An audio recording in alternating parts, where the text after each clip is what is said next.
A 22-year-old college student jumped into a lake in Texas during Memorial Day weekend. His friends jumped in with him.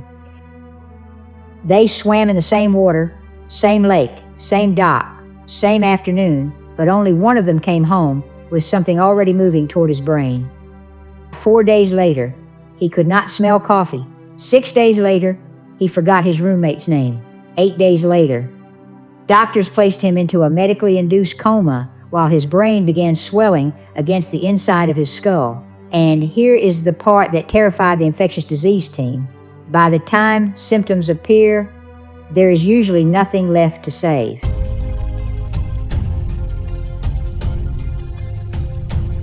This is Hidden Pathogens. 3 weeks before the lake trip, the group chat was already active. 8 friends. University of Texas seniors. Graduation approaching. One final summer before jobs, cities, relationships, and adult life scattered everyone apart.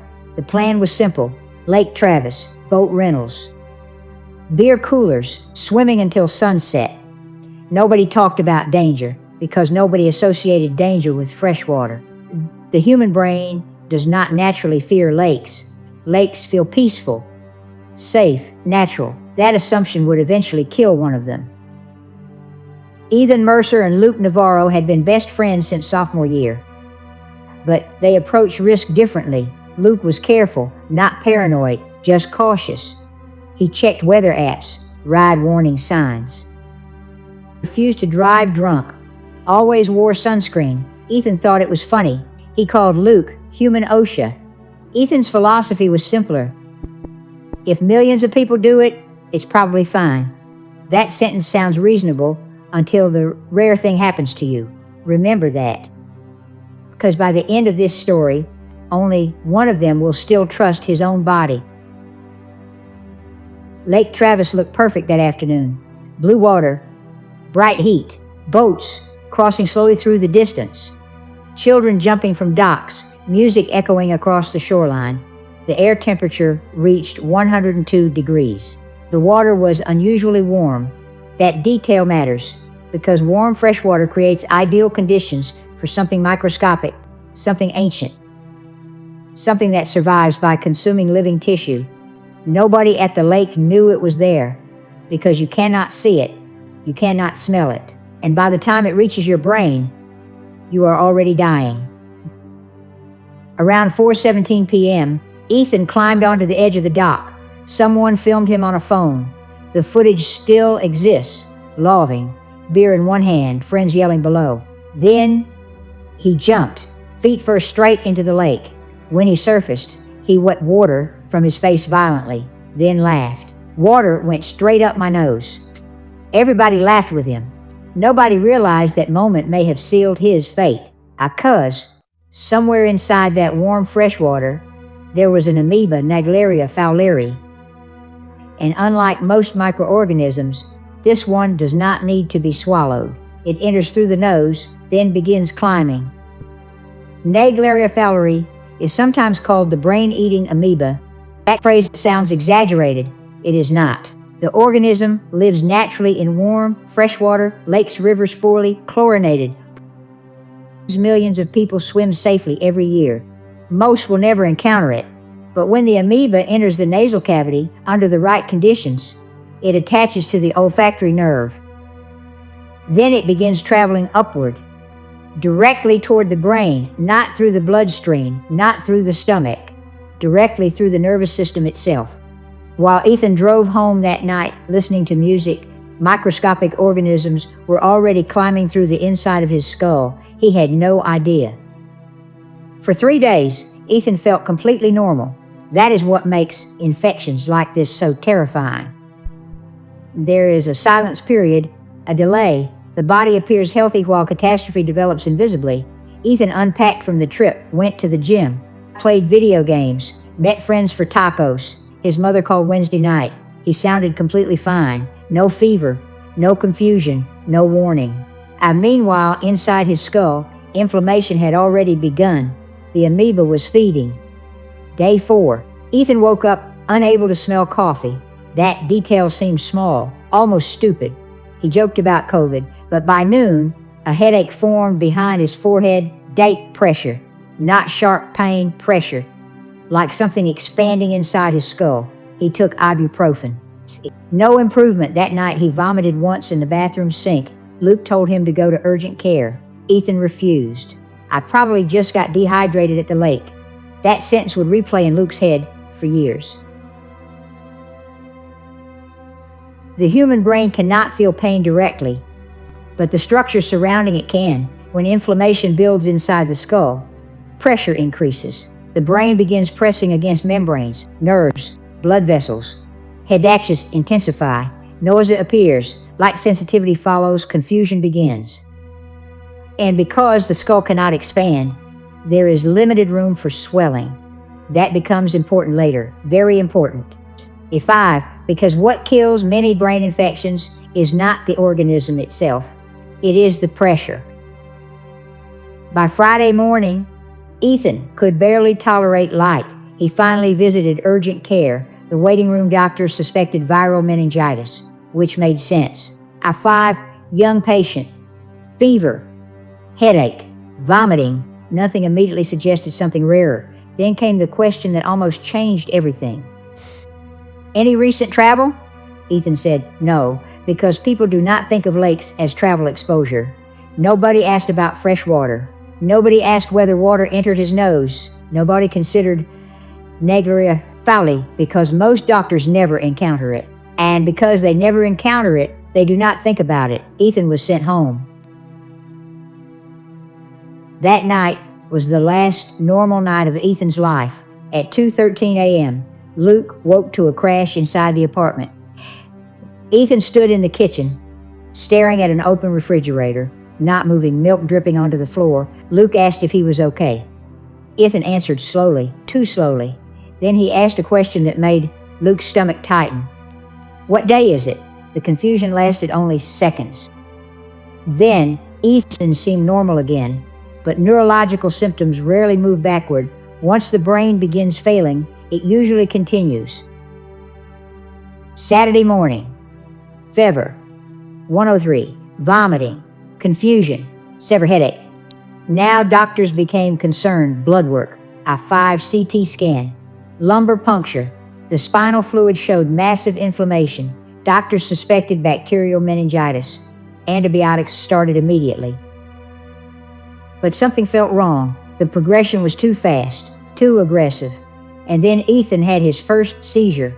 His body stiffened violently against the hospital bed. Heart monitor screaming, nurses rushing. His mother arrived 20 minutes later. She heard him screaming from the hallway. An infectious disease specialist reviewed the case late Saturday evening. She asked a question nobody else had asked. Any freshwater exposure?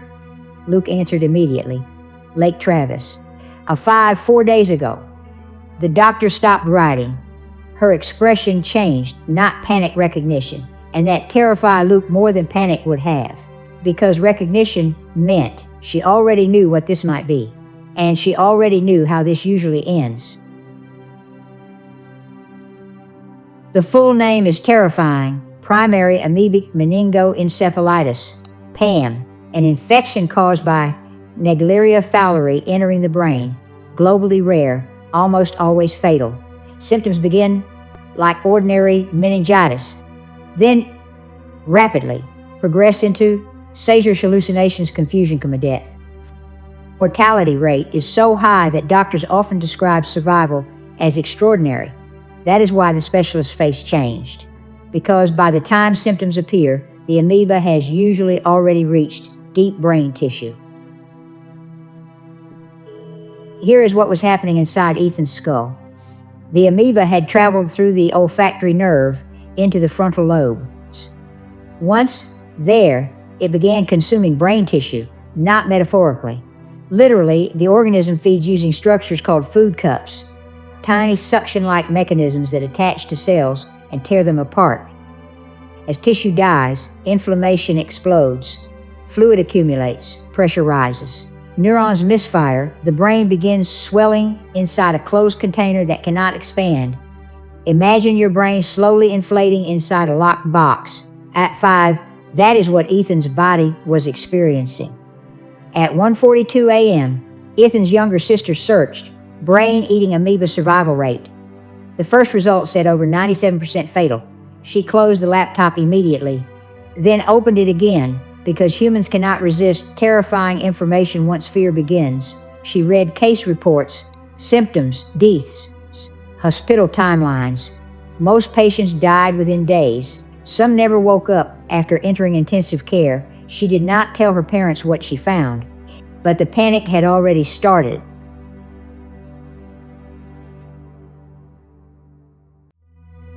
Thousands of people watch these stories and leave without subscribing. YouTube stops recommending the videos, which means fewer people learn about infections doctors miss every year. So subscribe if you want more real medical horror stories like this. And if you're not subscribing, comment honestly why. I read every reason. Doctors began aggressive treatment immediately. Multiple antifungal and antiparasitic medications, one drug called miltefosine, a medication so uncommon the hospital pharmacy did not stock it. Another hospital had to emergency transfer doses overnight. Ice packs surrounded Ethan's body. Doctors attempted therapeutic hypothermia, lowering body temperature to reduce swelling. Machines breathed for him. Sedatives kept him unconscious. But despite everything, brain pressure continued rising and rising and rising. Ethan could no longer breathe consistently on his own. The swelling inside his brain had begun affecting automatic neurological functions. Machines now controlled the rhythm of his lungs. His father stared at the ventilator tubing for nearly 20 minutes without speaking, because there is something psychologically horrifying about watching a machine breathe for someone you love. It feels unnatural, wrong, temporary. I5 and everyone in the room understood the same terrifying possibility. If the machine stopped, so would Ethan. The infectious disease team contacted the CDC. That alone frightened Ethan's family. Most illnesses do not require federal specialists, but Naegleria Fowleri cases are so rare and so lethal that national experts often become involved. Doctors reviewed treatment protocols, experimental medication combinations, past survivor cases, every documented success story. Because when mortality approaches certainty, medicine becomes a race against statistics. There were only a handful of documented survivors. Doctors studied every single one. One patient survived after aggressive hypothermia treatment. Another survived because diagnosis happened unusually early. Third survived with permanent neurological damage. The ICU team searched desperately for patterns, anything, any tiny variable that separates survival from death. Because medicine becomes deeply human during impossible cases, doctors stop thinking only as scientists. They begin thinking like gamblers, searching for one remaining move. News of Ethan's condition spread across campus, then online TikTok clips, Instagram reposts, Reddit threads. Brain-eating amoeba in Texas lake. Fear spread faster than facts. People claimed the lake was cursed. Others blamed bacteria. Some accused local officials of hiding contamination. But Naegleria Fowleri does not behave like ordinary outbreaks. The amoeba exists naturally, randomly, silently, which somehow feels even more frightening because randomness cannot be negotiated with. Nurses see death differently than most people, not abstractly, directly. One nurse assigned to Ethan later described him as the patient she never forgot because he was 22, because his friends kept visiting, because there were moments he still looked normal. That is one of the cruelest parts of neurological decline. Sometimes the body still looks healthy while the brain is failing catastrophically. It creates emotional confusion. Families think he still looks like himself, even when medicine already knows the truth. Before sedation deepened completely, Ethan began hallucinating. He grabbed at invisible objects. That's why strangers were standing in the room, repeated the same sentence multiple times. Brain inflammation distorts reality itself. Because consciousness depends entirely on electrical stability, when neurons misfire chaotically, reality becomes fragmented. At this stage, Ethan's intracranial pressure became the hospital's primary concern. A monitor drilled into his skull measured swelling directly. Normal pressure ranges between 7 and 15. Ethan's climbed above 30, then 35. Every increase meant less oxygen reaching brain tissue. The brain was beginning to suffocate inside Ethan's own head. Doctors discussed an extreme option, removing part of Ethan's skull, a decompressive craniectomy. The procedure sounds horrifying because it is horrifying. Surgeons physically remove a section of skull to give the swollen brain room to expand. Without it, pressure can become fatal. Ethan's parents signed consent forms at 2:11 a.m. Neither remembered reading them. Hospital waiting rooms exist outside normal time. Phones die. Coffee turns cold. Hours blur together. Luke slept in a chair for 40 minutes before waking in panic because every moment of rest felt like betrayal. Meanwhile, surgeons operated upstairs beneath bright surgical lights, trained to save a brain already under siege. The post-surgical MRI looked catastrophic. Inflammation spread through large portions of Ethan's frontal lobe, areas responsible for personality, emotional regulation, even survival, no longer guaranteed recovery. That realization devastated Ethan's mother because she suddenly understood something worse than death, a body surviving without the same mind inside it.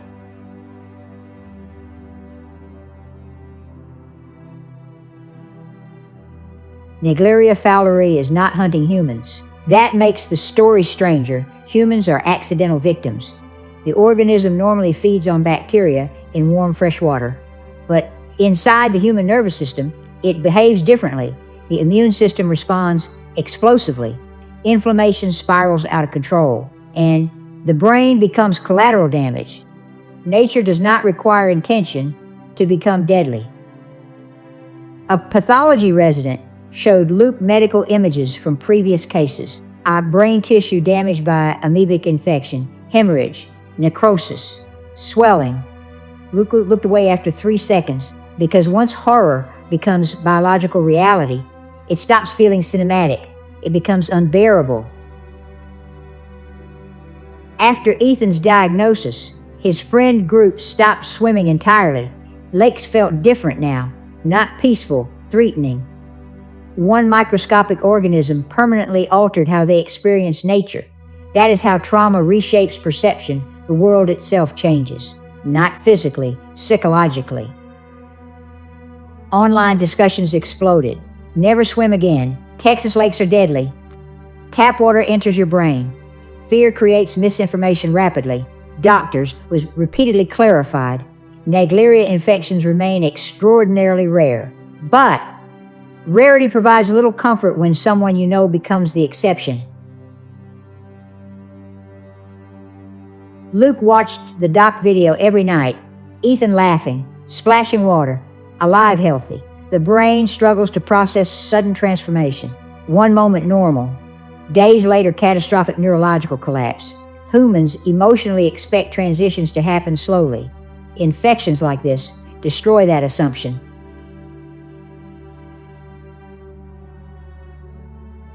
Monday morning.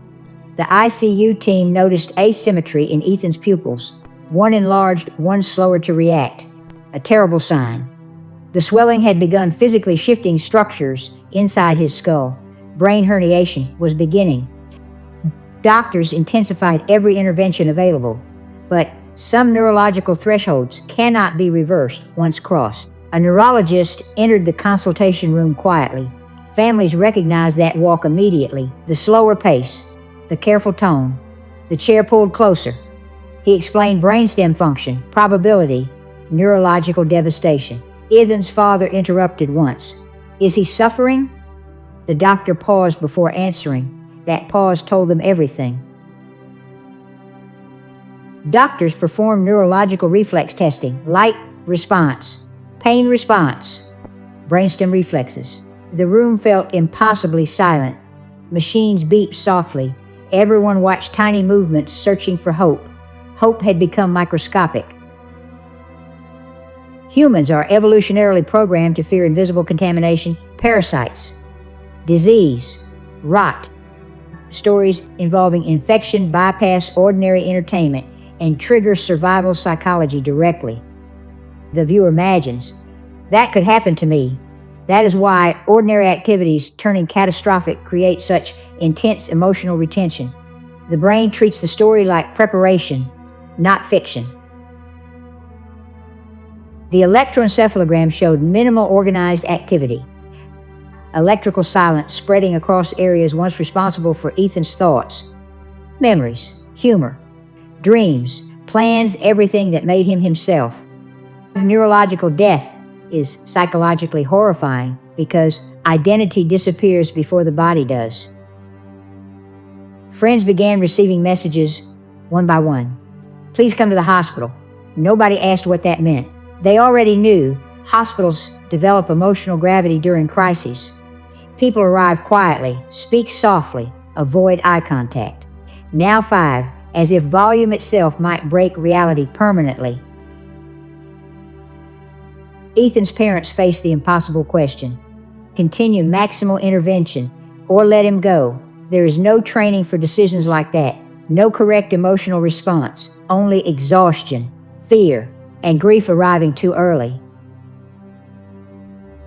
When life support ends, hospitals sound different. Families expect dramatic moments, but death is often quiet, a slowing monitor, a final exhale, silence. Luke later said, the silence disturbed him more than anything else, because the world outside the hospital continued normally. Cars moved, people laughed, coffee shops opened while Ethan no longer existed.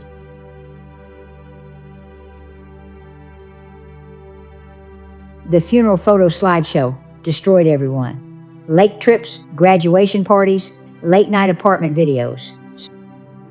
The human brain struggles to reconcile memory with sudden absence, especially when death arrives from something microscopic, something invisible, something that entered through a splash of water. 2 weeks later, people swam in Lake Travis again. Children jumped from the same docks. Boats crossed the same water. Nature remained indifferent. That disturbed Luke deeply because tragedy feels personal to survivors. But the world rarely pauses. Naegleria Fowleri infections are extraordinarily rare, which means most physicians never personally encounter one. Most swimmers remain safe. Most lakes are enjoyed without consequence. But rare does not mean impossible. Impossible stories become unforgettable the moment probability chooses someone real. Luke became obsessed with prevention afterward. He researched freshwater risks, warned friends constantly, avoided warm lakes entirely. Trauma often transforms survivors into educators because warning others creates the illusion of reclaiming control. The planet is covered with microscopic life, most harmless, some beneficial, a few catastrophic under specific conditions. Humans spend entire lives surrounded by invisible organisms without thinking about them, until one story changes everything.